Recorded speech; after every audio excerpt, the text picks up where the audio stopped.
So thanks very much for the invitation, the opportunity to speak here. Right, so low-lying fundamental reciprocal geodesics, that's what I'm going to talk about. And the theorem is joint with Jean Bourgain, and it says there are infinitely many of these.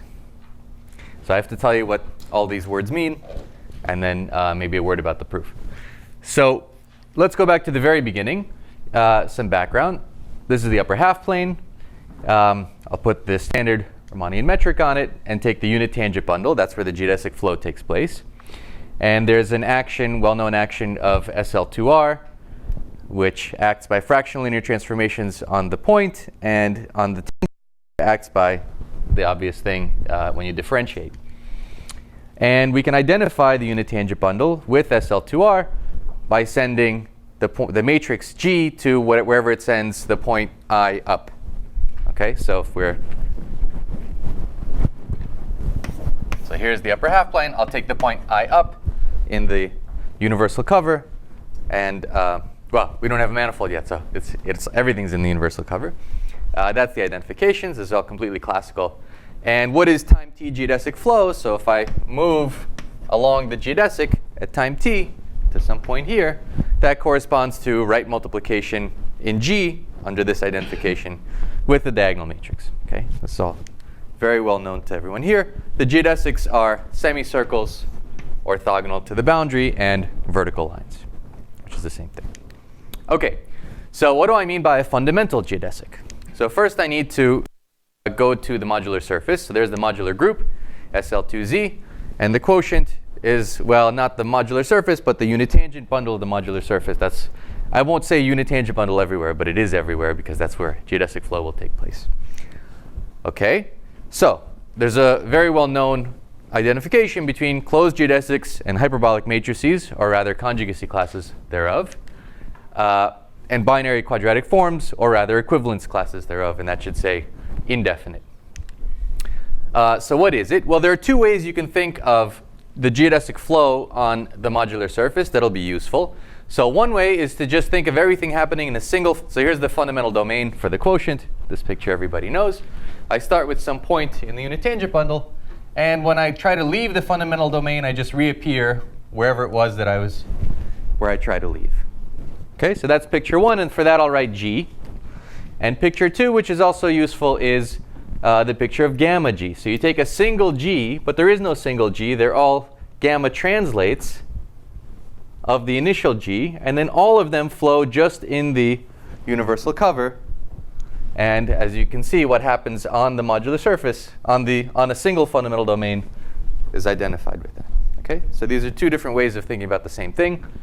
One I'll write as a coset, and one, I guess I should have brackets around this. I'm taking some representative. No questions so far. Everything's completely obvious, classical.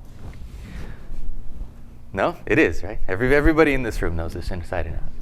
Okay, so how does a geodesic close up? If I keep flowing this, and at some point I get to exactly not just the same point, but the same point in the same vector, in other words, to the same G, well, let's think about it this way. That means after flowing time L, I'll wind up at the same. So if you take, if I had a movie, everyone asked me for a movie, I'm sorry. If I take the movie of this flow, and after some time I get back to exactly the same configuration I had before, in that picture, that closes up. And what does this mean?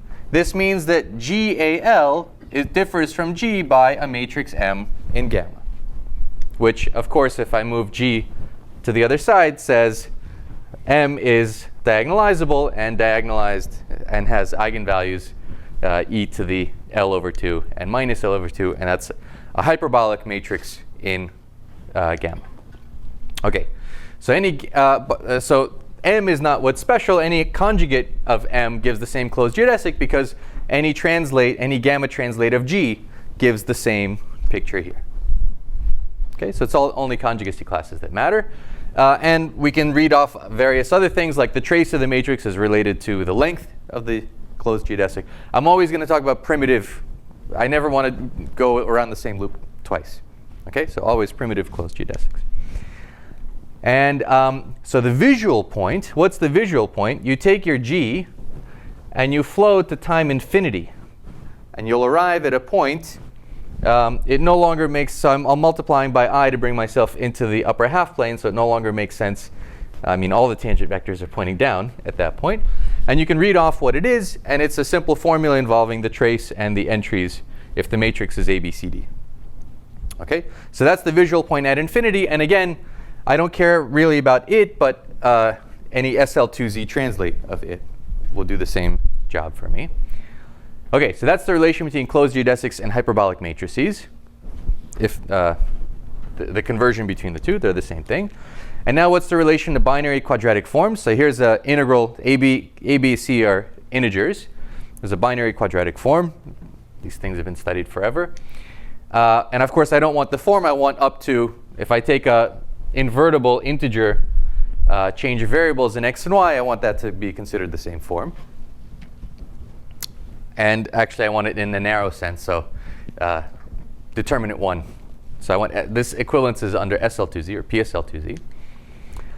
These things have a discriminant, as everybody knows, b squared minus 4ac. And I actually want the indefinite forms, the ones with positive discriminant.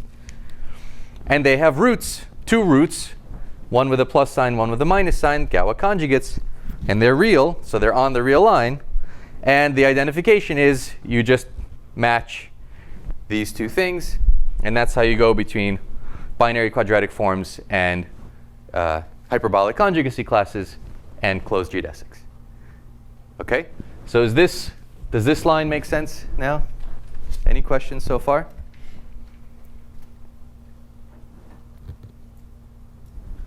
Okay, so it's very easy to say what, it's very standard to say what it means for a binary quadratic form to be fundamental, or rather its discriminant to be fundamental, and we'll pass that definition to the corresponding closed geodesic. So it's somehow not so natural for a closed, well, it's not so, it's very natural, it's not so standard.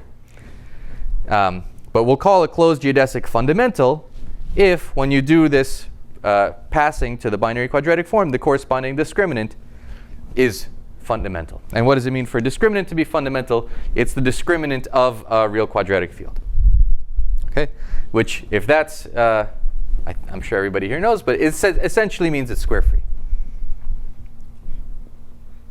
Okay, so I've explained one word in the title, low-lying fundamental reciprocal geodesics. Now we know what fundamental means. Any questions? You can ask questions at any time. You can interrupt. You're missing the movies, right? I should have had a movie. Okay, fine. Next time I'll have a movie. What does low-lying mean? Okay, so to explain low-lying, I need to explain the cutting sequence of the geodesic flow. So the modular surface, if you recall, is generated by these two standard matrices, T the translation, S the involution, Z goes to -1 over Z. Let's start at some point here. And let's see what happens as we follow the geodesic flow this way. And I'll label every time I try to leave the fundamental domain, I'll get put back into the fundamental domain. So that's the other way of thinking about things. And I'll label, when I hit a wall, I'll add a letter to my flow corresponding to the element that I need to get back into the fundamental domain. So if I try to leave this way, I need an instance of T to shift myself back inside the fundamental domain. Okay, so the first letter is T. And then as I continue the flow, I hit this boundary. And then I need S to flip myself back into the fundamental domain. So S takes me from here to here. And then I keep going over there. And here I hit the wall T inverse, because I need T inverse to slide back into the fundamental domain. And so on. I do this a few more times. And here's the last one. As you see, I hit this wall that I need an S to flip back inside. And where have I wound up? I've wound up where I started. Okay, so this is a closed geodesic. And its cutting sequence is just this list of letters. T, S, T inverse, S. So that's the T, S, T inverse, S, T, S, T inverse S. And that just loops forever. Okay? So that's the cutting sequence. Any questions? You guys are very quiet. Feel free to interrupt. So what we want to do is keep track of these letters and how many T's. It's pretty clear that whatever you're doing, you have this parabolic motion until you hit an S, and then you flip and you're going the other direction, and then you have t inverses until you flip, and then you have a bunch of t's and so on. So let's track how many t's and t inverses there are. So there was one t, and then an S, and then two t inverses, and then an S, and then a single t, and then an S, and then a t inverse, and then an S, and then it loops again. So we have this sequence 1, 2, 1, 1. And what we're going to do is, let me remind you about this notation for continued fractions. So if x is a real number with usual continued fraction, a0 is an integer, these are positive integers, I'll write it like this. So what I want to do is consider the quadratic irrational obtained by this sequence, 1, 2, 1, 1, repeating forever. So that's a periodic continued fraction. Turns out to be this number, root 6, whatever, in Q adjoin root 6. And in fact, that is, so if I attach that number to its Galois conjugate by a geodesic and fold, that's exactly this geodesic. So you can recover the geodesic from the cutting sequence. It uniquely determines it. How do you do that? It's very simple. You take these letters, 1, 2, 1, 1, and you stick them into certain matrices, 1, 1, 1, 0, 2, 1, 1, 0, 1, 1, 1, 0, 1, 1, 1, 0. That comes out to this matrix with trace 10. 10 squared minus 4 is 96, which has square free part related to 6, once you take out all the factors of 2. Okay. So that's the hyperbolic matrix that will recover. Now, why this sequence? Maybe I'll get you guys to talk. Why does that sequence work? There's always one S in between t's and t inverses. So it's some number of t's, an S. Some number of t inverses, an S. Thank you for being brave and asking a question. Right? What is this matrix doing to alpha?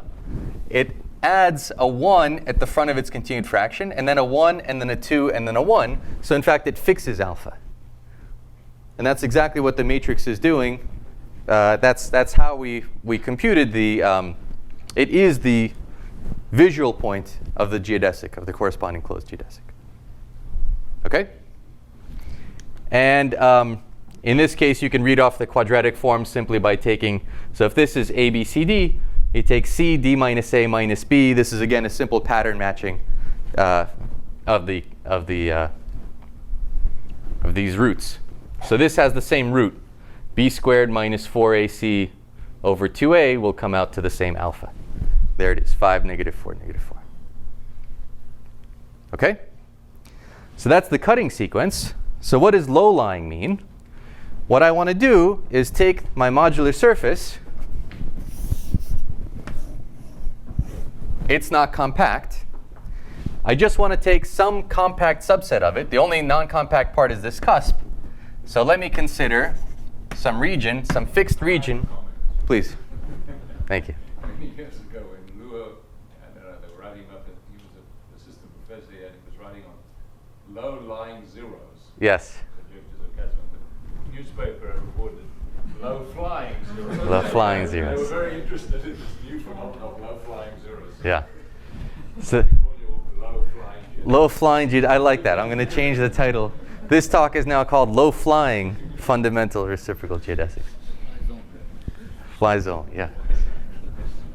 Right, it's a little drone that's flying back and forth. OK. So you fix your compact subset first, and then you define a closed geodesic gamma to be low-lying if it's contained in Y. OK, so whatever it's doing, I don't want it to enter the cusp. And what does that correspond to? So equivalently, if you take the corresponding cutting sequence, or if you like, the visual point, any SL2Z translate is just going to add some finite number of letters in front, but the periodic part is always the same up to permutation. So what you want is for the partial quotients of the visual point to be bounded by something. So why does having bounded partial quotients by some A, which depends on Y, why does that tell you that the closed geodesic is low-lying?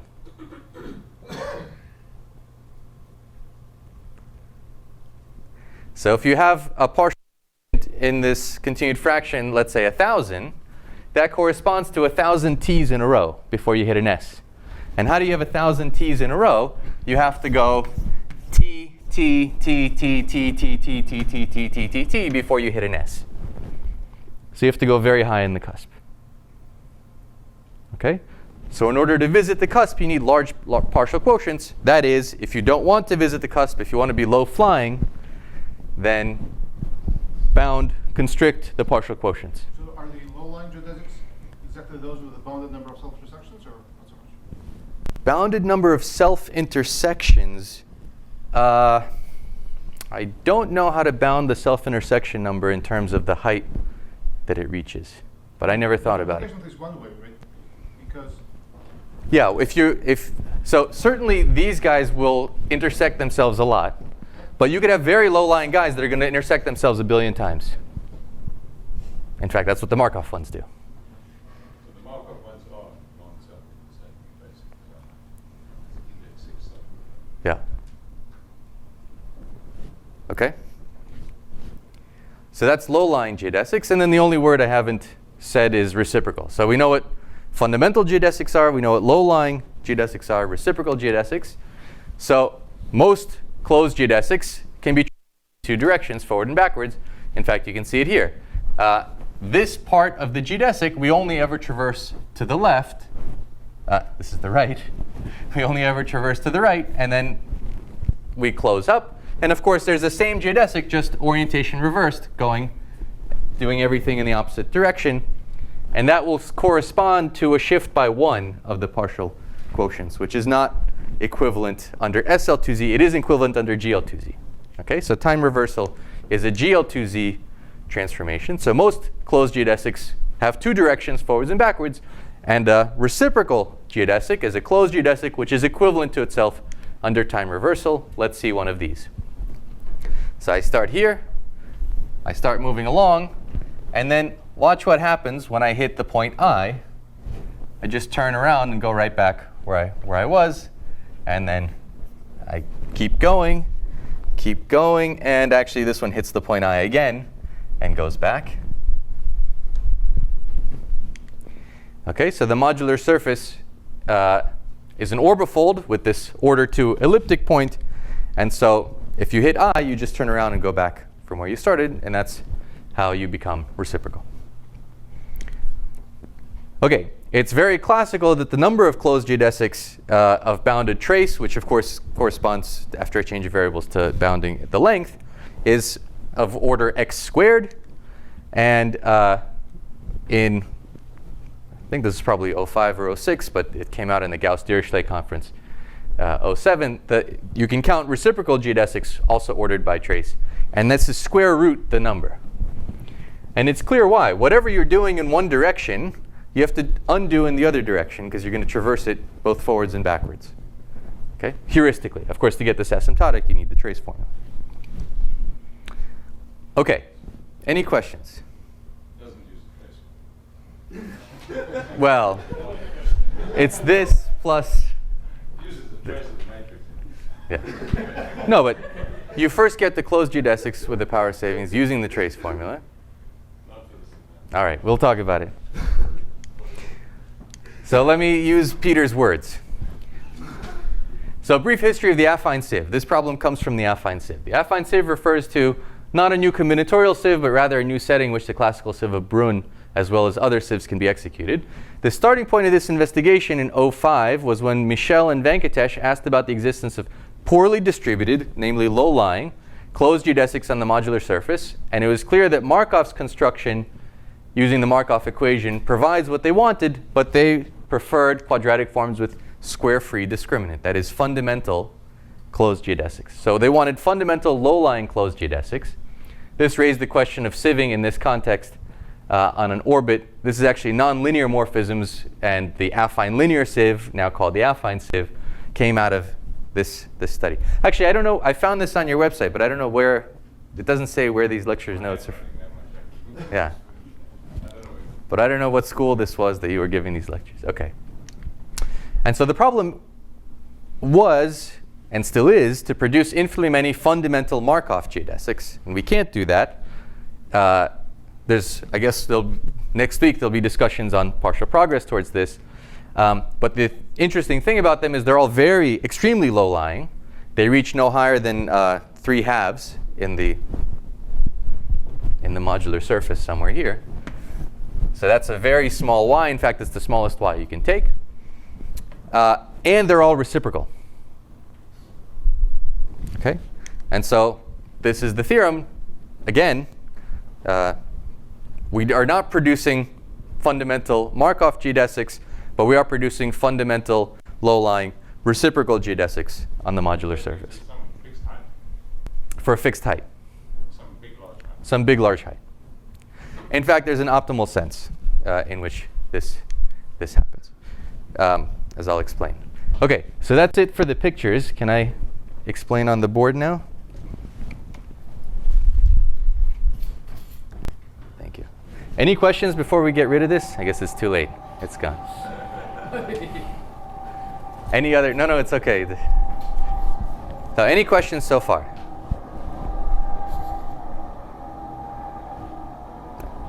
OK. So again, we know that the number of reciprocals with trace bounded by x is asymptotic to some constant, let's say, of order x, okay, which is square root the number of all geodesics. And so what's the theorem? Again, this is with Bourgain.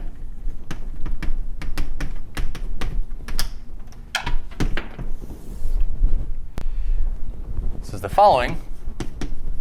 For any a bigger than 0, there exists a compact, of course, depending on eta, subset of the modular surface such that the number of reciprocal geodesics contained in this compact set, so that's the low-lying part. So this is low-lying, this is reciprocal, and fundamental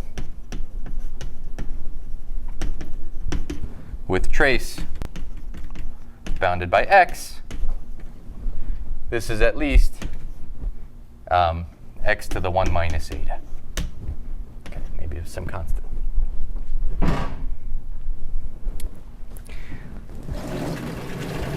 Now let me compare this to a theorem we proved a few years ago. Let's see. You can't really see this board, right? If Dale wasn't sitting there, I'd be OK. It's too late to move you now. Oh, you're moving. OK. So let's compare this to an older theorem. I think 2014. So we had proved the existence of low-lying fundamental geodesics in a strong sense. So for every eta, there exists a compact subset of the modular surface and a set of discriminants and a set of fundamental discriminants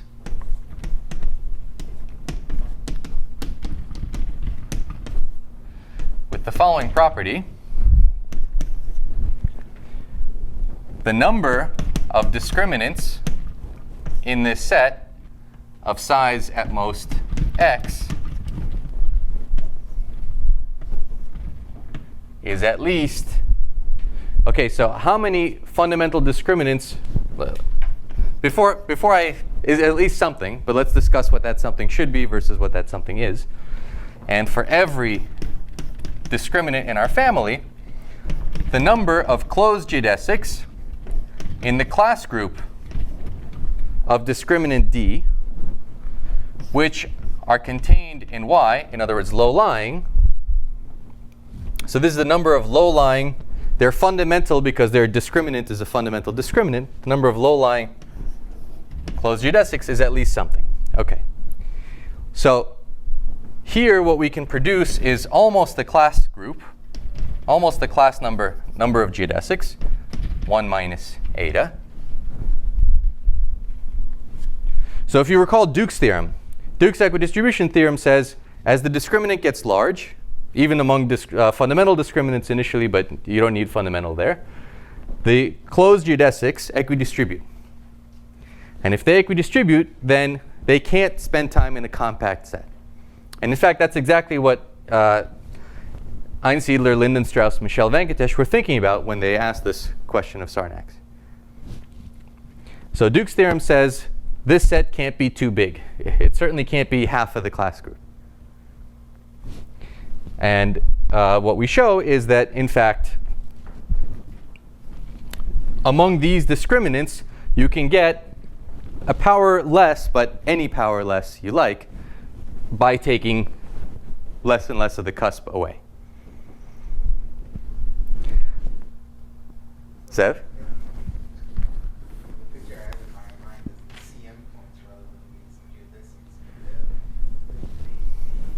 The Duke's theorem effective actually gives you something about the existence of CM points. He said this is a similar feature. Yes. Does Duke give that you So there's two versions. that Duke doesn't give? Oh, so Duke isn't about non-equidistribution, it's about equidistribution. Duke doesn't tell you how many of these guys are low-lying. In fact, you can use Duke to show that for any compact set, the number of guys that will be low-lying, because we have effective versions of Duke's theorem, is at most some power. There's a power savings upper bound. Okay, thank you.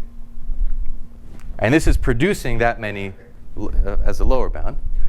On the other hand, there are all kinds of conjectures about how sharp Duke's theorem really is. Do you need every geodesic out of this class group?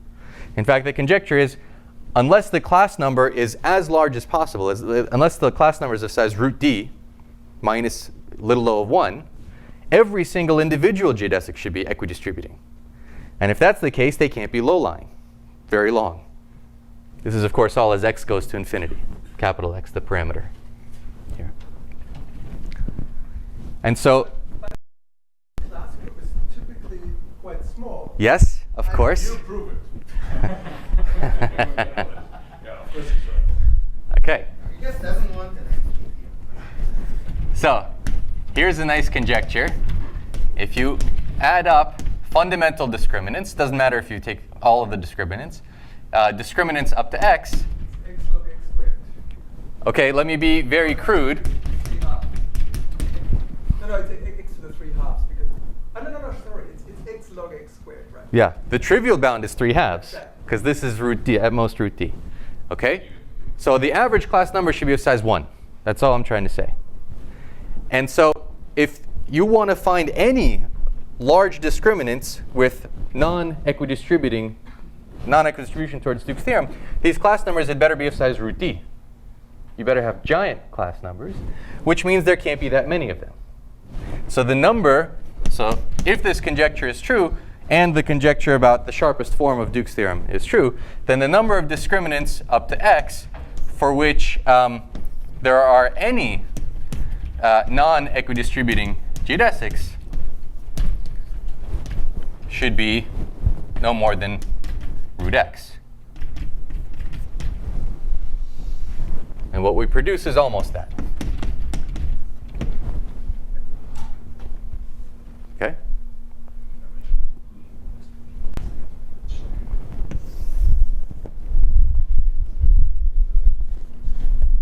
What's that? No. Okay, so any questions on the old work? Now this would follow immediately if we had a certain local global conjecture. So maybe in the interest of time, let me not focus too much on the local global conjecture. But there's a certain local global conjecture that we formulated. Well, no, maybe let me tell you about it because it's kind of interesting.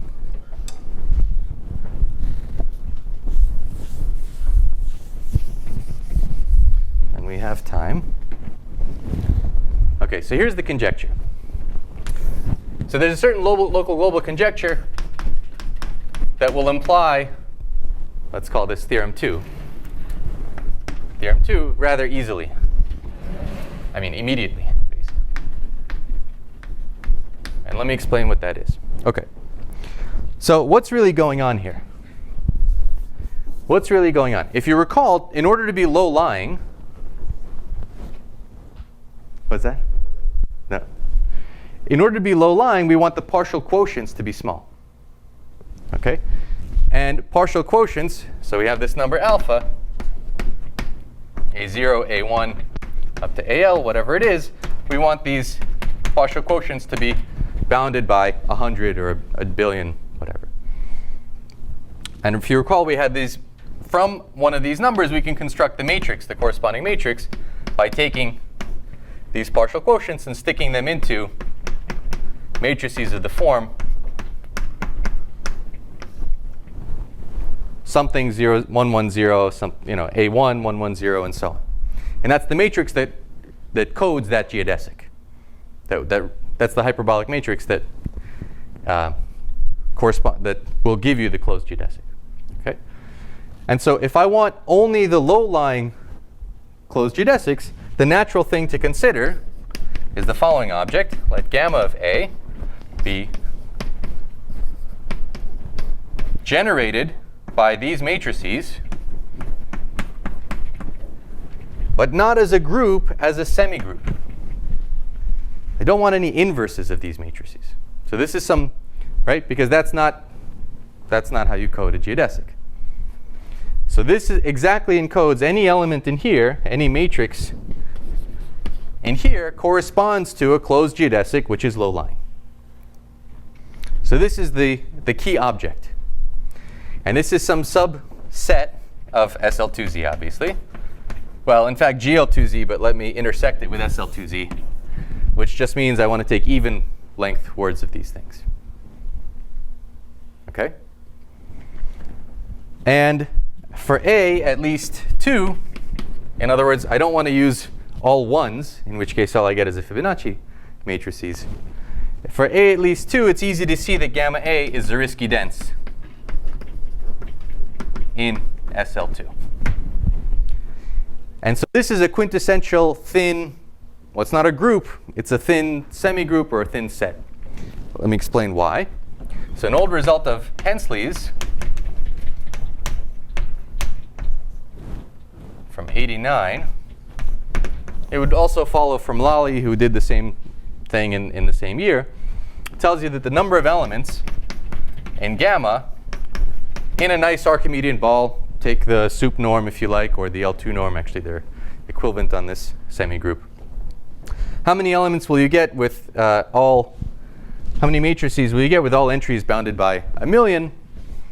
That's asymptotic to, well, what would it be for SL2Z? So the number of points in SL2Z of size at most x is of order x squared. This is a classical calculation. And in fact, here what you get is not x squared, but x to the twice delta, where I have to tell you what delta is,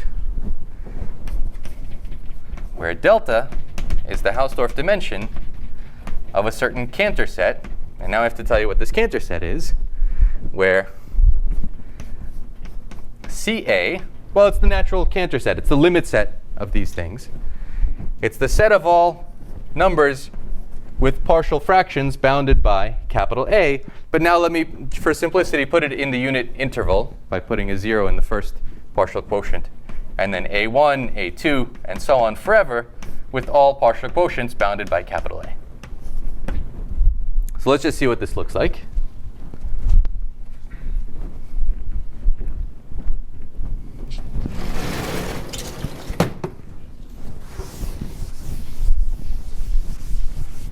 OK, so when A equals 1, this is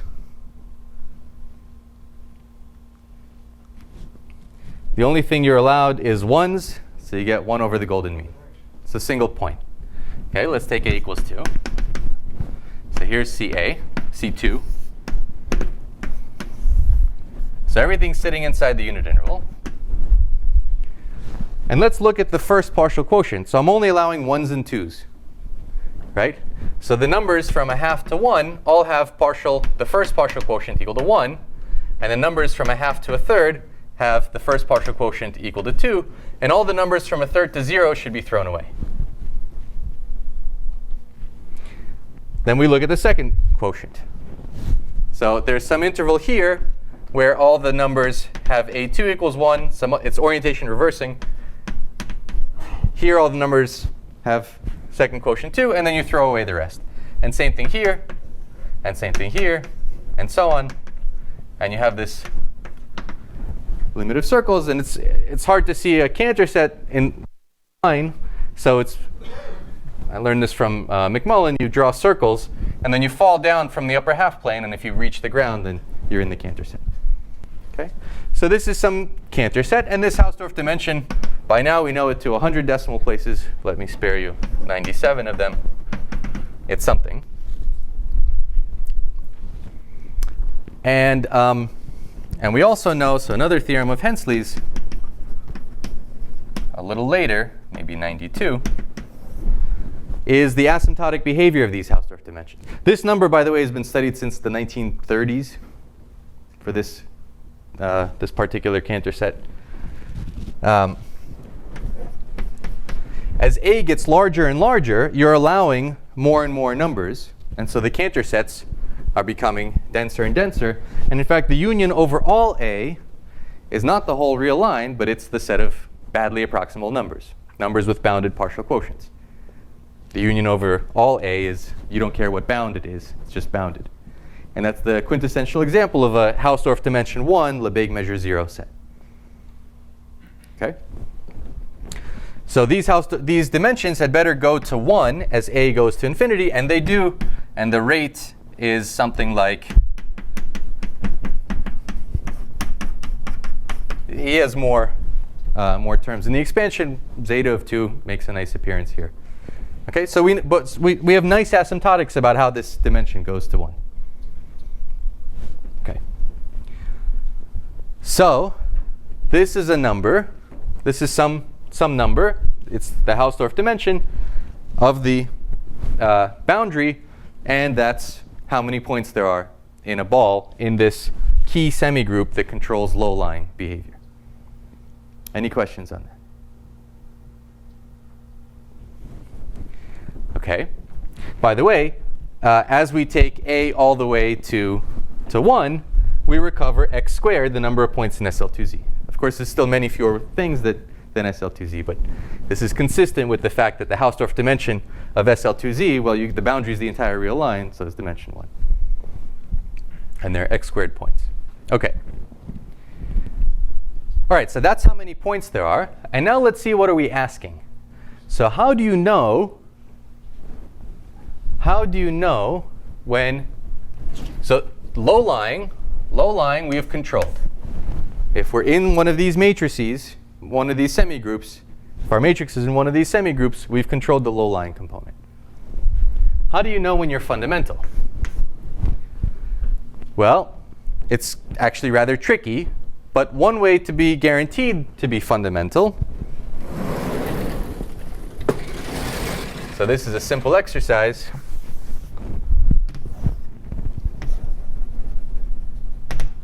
So the matrix M corresponds to a fundamental closed geodesic if, not and only if, but it's a sufficient condition, if trace squared minus 4 is square free.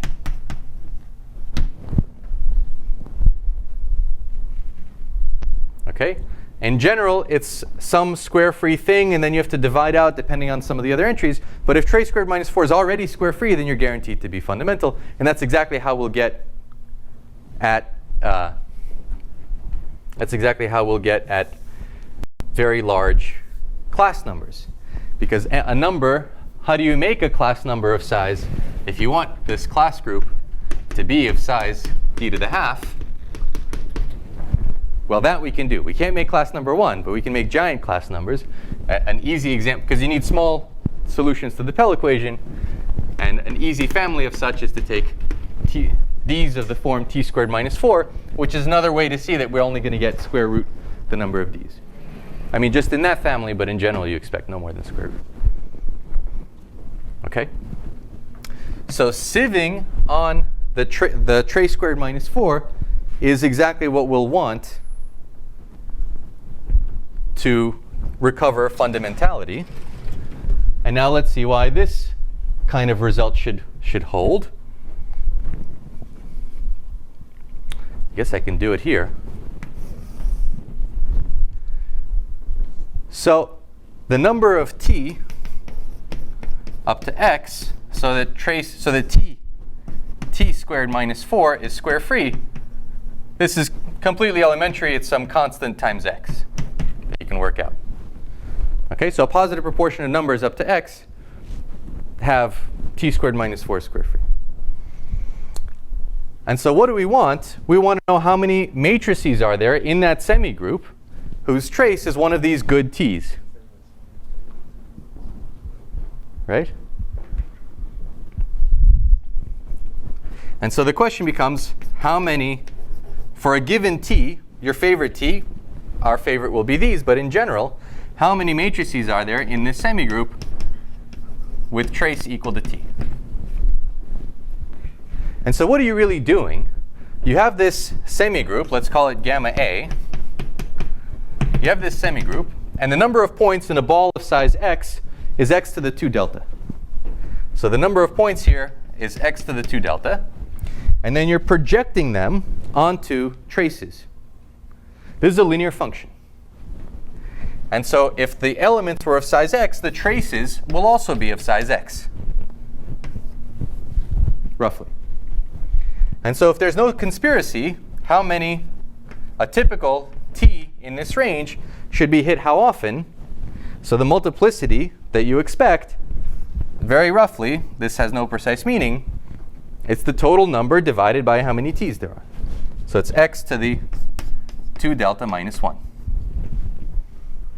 if t is of size x.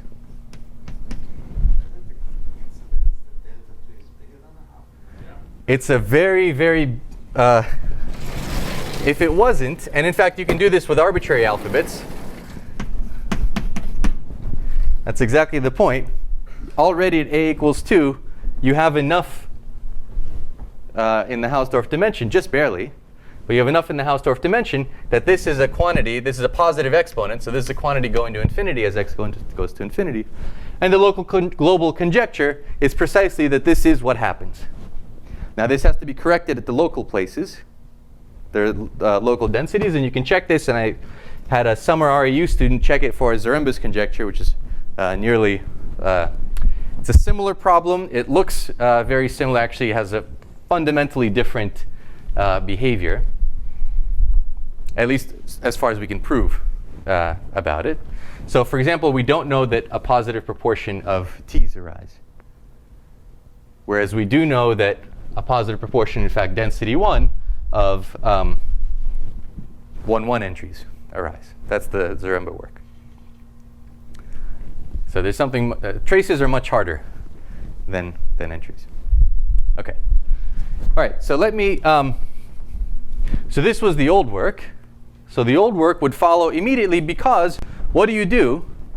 If you want to have very many low-lying fundamental guys, this is the local global conjecture, that the multiplicity is what it should be, and this should be true for any linear function. Now what do we have here when we look at reciprocals? The whole point of that discussion is that you can't, let me finish this discussion. Just one more step. Okay, so the d's, the discriminants, correspond to t squared minus 4. And how many t's do we produce? T, if delta is near 1, we'll take eta to 0. So capital, as I take eta there to 0, that corresponds to relaxing capital A, getting larger and larger, which means the dimension is getting closer and closer to 1. And so in a given discriminant, which of course means for a given trace, we produce almost x traces, which corresponds to almost root x discriminants. Okay? And the size of the class number is about root d here also. Okay, so that was the old work. Now, how am I going to control? So again, I want to make things fundamental by sieving on trace squared minus 4. Except now, I also want to control this being reciprocal. And so if you insist on reciprocal, so the real theorem here is that if you look at matrices in this semigroup, let's say in a ball of size x, and now I'll restrict not the trace m squared minus 4 being square free,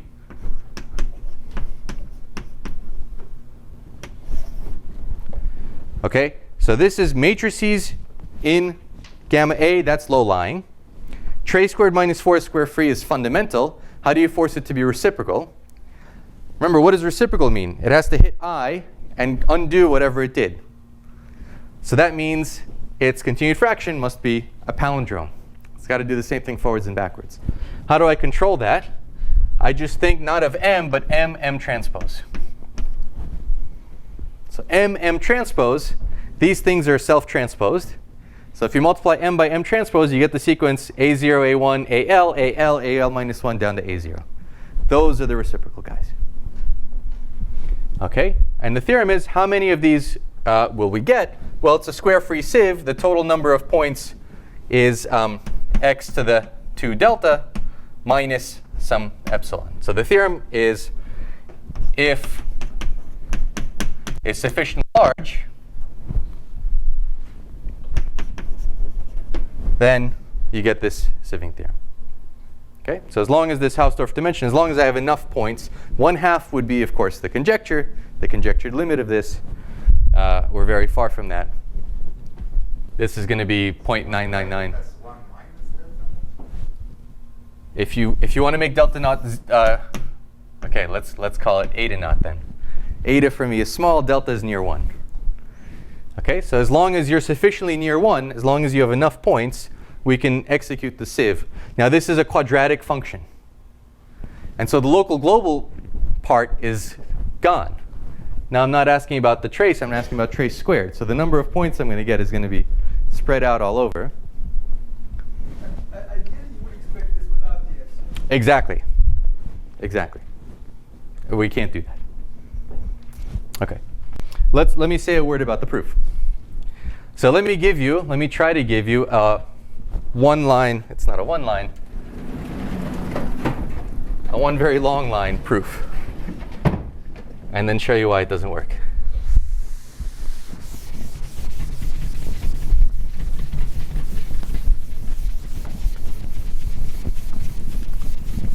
The argument is specific to this particular quadratic function. In some respects, yes. In other respects, no. So if you're asking me about the class of quadratic functions to which this applies, I have to think about it. When we this linear function, we do know when the Zaremba type result can be obtained and where it can't, where we're stuck. For quadratic functions, They can be the neutral with some enemies there. yeah, exactly. I mean, this is almost a linear function because it factors. So as long as you, so what do you really need? You might add for the operation that being reciprocal is order 4 in the class group, while ambiguous is order 2. Gauss is ambiguous is order 2. These forms are order 4 in the class group. Right. So these will all be, yeah. So I know something about the divisibility of these class numbers. Okay. Okay. So what do you want to do? What you really want to do is sieve. How do you sieve? You count things in progressions. So here's a fake proof. The standard affine sieve machinery gives you the following. Affine sieve machinery plus expansion machinery. This will be, I guess we did this in the wrong order. If I had given this talk after next week. This is a big topic for next week. This is a subtopic. We'll imply the following. The number of matrices in the semigroup in a ball so that trace of M transpose squared, trace squared minus 4 is congruent to 0 mod Q. That's the condition you need to capture to sieve. You need to know how are these numbers distributed in progressions, and not just any progressions, actually, the multiples of Q. And you need this uniformly in Q relative to X. And that's exactly what expansion does for you. So what you can say is that this will be equal to some local factor. Let's pretend it's 1 over Q. It's actually a little bit more complicated. Right? What proportion of numbers lie in this particular residue class? Roughly 1 over Q. It's actually 2 over Q sometimes and 0 other times. Right. It's the number of irreducible components, so there's some sieve dimension, but let's just pretend. Times the number. That's what you were saying. Times the number, exactly. Times the number, with, of course, an error. And that error, the error that you get out of the affine sieve, again, I'm actually lying, but let's pretend it's this good, is the total number of points is x to the 2 delta. And now this positive theta is exactly what I mean by expansion. Okay, so that's what comes out of the affine sieve. You have a total number of points. That's the main term. And then you have this remainder term, and the remainder term is controlled with a power savings. Okay, and in order to sieve, you need a positive level of distribution. And the level of distribution, so level of distribution, means you take these error terms, you sum up these error terms with Q going up to some capital Q. Let's call this remainder term R sub Q, which is bounded by this amount, so R sub Q. And what you need is for that to be no more than the total number of points, bounded by x to the 2 delta, because that's the total number of points. Okay, minus some epsilon, but let's be crude, just to get the rough numerics. And so how many points have we produced here? What bound can we produce? So we can produce a bound x to the 2 delta minus theta, and we do that for each of the little q's up to big Q. And so we do have this inequality is satisfied. We have produced a level of distribution of Q needs to be no more than x to the theta, which is what we saved. Okay? So for free, you produce a level of distribution x to the theta. What does that mean? That means you can sieve. And what do you get when you sieve? So sieving, standard sieving, from this, if you want to treat this as a black box, standard sieving will tell you that the number of points in this semigroup, in the ball, of size x, with the following property, this quantity is almost prime. Almost prime means if a prime divides trace squared m transpose minus 4, then that prime is very large. It's of size at least x to the alpha, where alpha depends somehow on theta. Let's pretend it's actually theta. Sieving tells you that if you restrict to only those matrices in your semigroup in a ball which have only large prime factors of trace mm transpose minus 4, trace squared, you won't lose very much. Because you want to run a square free sieve. I'm getting there. Exactly. So well, I'm going to run the crudest square free sieve. I'm going to take this sieve and turn it into a square free sieve.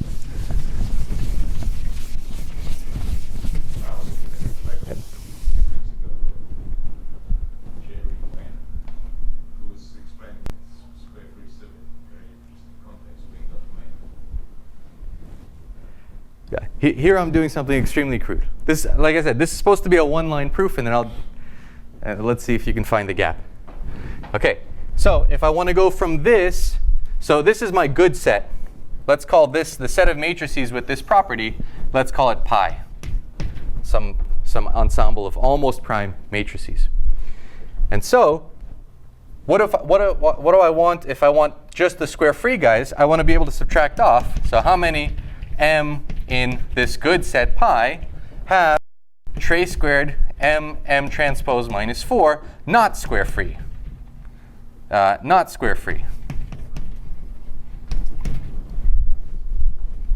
Well, if you're not square free, then you have a square dividing. So this implies that some prime squared divides trace squared m transpose minus 4. And this factors.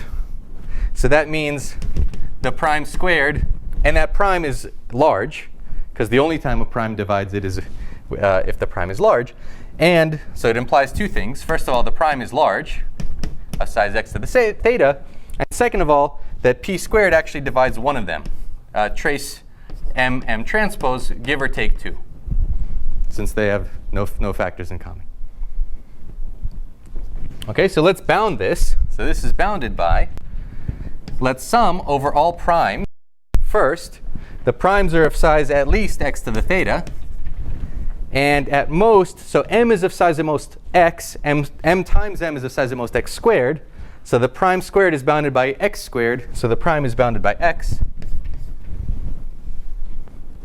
And then I'll sum over the t's with this property. The t's get as large as x squared, because the t's are of size m transpose. T's are of size x squared, with the property that t squared minus 4 is congruent to 0 mod p squared.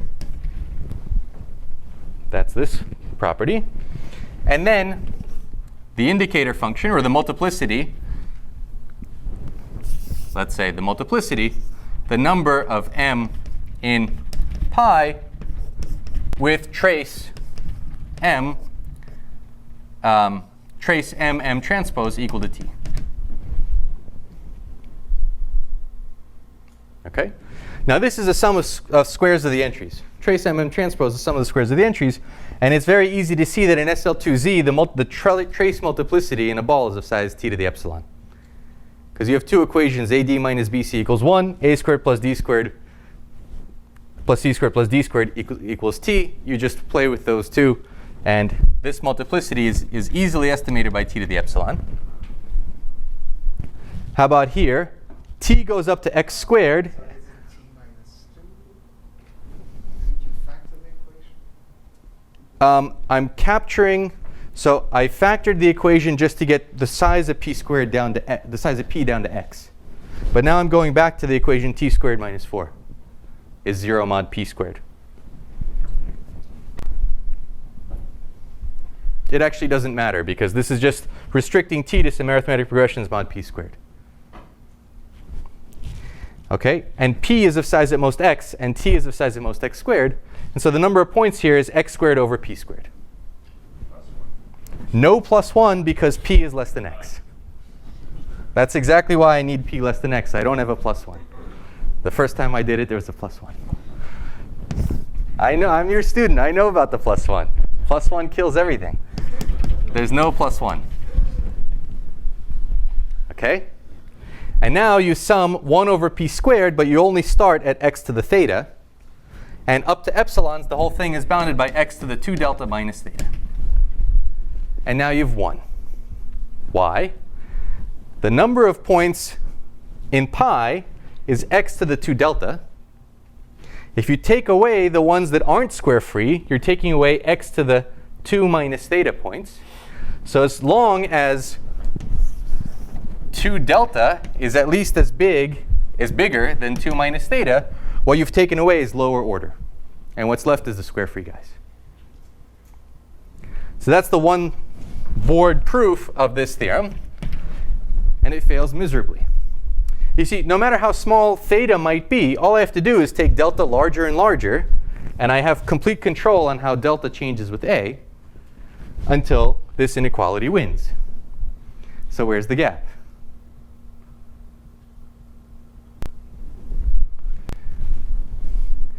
It's all the way here.